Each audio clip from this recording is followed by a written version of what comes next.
Nakon dugih 15 godina radimo nešto što nismo mogli ni zamisliti, uvodimo pretplatu na sva 3 naša portala, moramo to napraviti.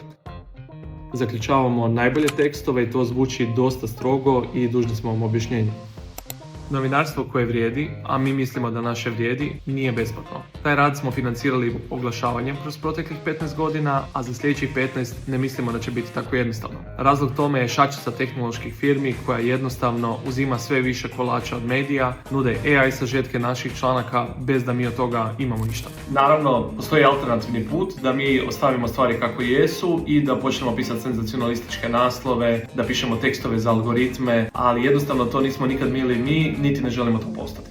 Mediji su na kraju dana tu za publiku, ali ta publika isto mora biti svjesna kako mediji funkcioniraju. Novinari koji su to radili ili rade uvijek su imali slobodu pisati o čemu god žele. Bilo to o Ministarstvu rada i mirovinskog sustava pa da njih malo živciramo, da živciramo Ministarstvo obrazovanja ili profesore, ili da prozivamo građevinske aktere kada je to bitno. Sve to dolazi u cijenu pretplate. Mi želimo takav model staviti, trebaju nam jake redakcije, trebaju nam dobro plaćeni novinari i upravo sa pretplatom želimo dugoročno osigurati sljedećih 15 godina za našu redakciju. Pretplatom na jedan portal otključavate druga dva.